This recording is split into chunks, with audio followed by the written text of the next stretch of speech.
দেখতে পাচ্ছ আজকে যাচ্ছি পিঙ্কিদের বাড়ি। তোমাদের সকলের প্রিয় পিঙ্কি এখন হয়ে গেছে, তাদের বাড়ি যাচ্ছি, গৃহপ্রবেশ আছে তার জন্যে ফ্ল্যাটে। তো চলো গিয়ে দেখা হচ্ছে, ব্লগিংটা পুরো শেয়ার হবে, ঠিক আছে, ইউটিউবে। চলো। তো বন্ধুরা এসে গেছি দিদির বাড়িতে, ঠিক আছে। এখনও ঘর ভালো করে গোছানো হয়নি, সবে বাড়িতে ফ্ল্যাট এখনও ওঠেনি ইউটিউবে। সবে এখন পুজো হচ্ছে, সবে আজকে পুজো আছে, এখন গোছায়নি ভালো করে, তাই ভালো করে দেখাতে পারবো না, ঠিক আছে। ভালোভাবে গোছালে নিশ্চয়ই তোমাদের দেখাবো। তো পুজো কীভাবে হচ্ছে তোমাদের নিশ্চয়ই শেয়ার করছি, চলো।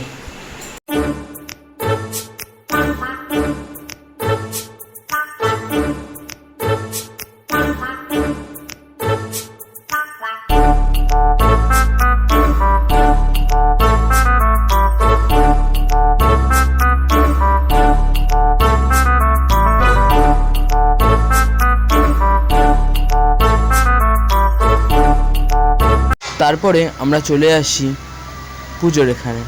আজকে ছিল নারায়ণ পুজো, সেই জন্যে নারায়ণ যজ্ঞ হচ্ছিল, সেই জন্যে আমরা সেখানে আসছিলাম এবং এসে দেখছিলাম। এবং খুব সুন্দরভাবে ওপর দিকে উঠে যাচ্ছিল, যে শিখাটা ছিল সেটার দিদিও ভিডিও করছিল ওখানটায়।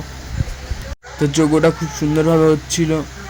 তারপরে যজ্ঞ আগুন চারিদিকে ছড়িয়ে পড়ছিল। এটার মানে হলো গিয়ে আমরা সবাই এখানে ভিডিও করছি, ও ভিডিও করছে, আমরা ভিডিও করছি, যেহেতু আমরা সবাই ইউটিউবার আছি সেই জন্য আমরা সবাই ভিডিও করছি, ভিডিও করতে ব্যস্ত আছি, সেই জন্য নারায়ণ ঠাকুরও মানে বিঘ্ন হয়ে গেছে, কী আর বলি।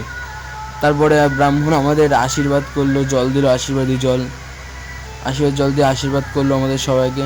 তারপরে দিদি আমায় খাইয়ে দিচ্ছিল চরণামৃত। চরণামৃতটা এতটা টেস্টি হয়, এতটা টেস্টি হয় কি বলবো। যেহেতু ব্রাহ্মণ বানায় সেই জন্য আরও বেশি টেস্টি হয়, কারণ তারা কী দেয় আমরা নিজে জানি না। আমরা নিজে বানালে এমন টেস্ট কোনোদিন পাবো না, যেটা ওনারা বানালে সেটা পাবো। তারপরে প্রসাদটা খাওয়ার পরে আমরা চলে আসলাম ভাত খেতে। রান্না হয়েছিল নর্মালি ভাত, ডাল, পনির, এসব। বেশি লোকের আয়োজন ছিল না, খুব অল্প জনের আয়োজন ছিল, সেই জন্য ডাল, ভাত, মিষ্টি, তাছাড়া পনির, ডাল, চাটনি, পাবো, এইসব টুকটাক ছিল খাবার। এগুলো খাওয়া শেষ করলাম এবং শেষ করে ওই বাড়িতে যখন গেলাম তখন গিয়ে দেখলাম যে দিদি অবভিয়াসলি আগে চলে যায় সব জায়গায়, সেজন্য আগে চলে গেছে, গিয়ে দই দিয়ে চাল কলা মাখছে। দিদির ওপর দায়িত্ব পড়েছে যে চাল কলা মাখার, সেই জন্য দিদি চাল কলাটা মাখছিল। হ্যাঁ, তারপরে আমি এটা খেয়েও নিচ্ছিলাম, অল্প টেস্ট করে দেখছিলাম যে কেমন কী খেতে লাগছে না কি না। আমার ওপর দায়িত্ব পড়েছে টেস্ট করার।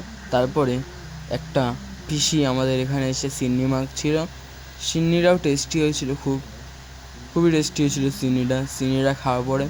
তারপরে বেশি দেরি করিনি, বাড়িতে এসে একটু পড়তে বসার ছিল, সেই জন্য তাড়াতাড়ি করে মা মনসাকে নমস্কার জানিয়ে আমরা চলে আসলাম, বাড়ির দিকে রওনা দিলাম এবং মা মনসাকে নমস্কার করলাম এবং দিদির সাথে টুকটাক কথা বলছিলাম যে কি মোবাইল ঘাটছিস কেন, এগোচ্ছিস কেন, একটু ইয়ার্কি মারছিলাম। যে তারপরে আস্তে আস্তে আমরা রওনা দিলাম বাড়ির দিকে। কিন্তু এইটা আমাদের মোটিভ ছিল না, মোটিভ ছিল হলো কি আসলটা হলো কি আমরা মোমো খেতে যাবো এবং মোমো খেতে চলেও আসলাম। এটা ছিল আফগানি মালাই মোমো, খুব ফেমাস ওখানের, খুবই ভালো খাই আমরা, 100 টাকা 6 পিস দেয়, খুব ভালো খেতে। তারপরে সামনের মল ছিল, মল দিয়ে দিদিকে টুকটাক কেনাকাটা করলো, কেনাকাটা করে দেন আমরা বাড়ির দিকে রওনা দিলাম। বেশি ঘোরাফেরা করিনি এবং বাসে করে আমরা লাস্টে বাড়ি চলে এসেছি, কোনো ঘোরাফেরা করিনি। তো tata, bye bye, like comment share করে দিও, টাটা।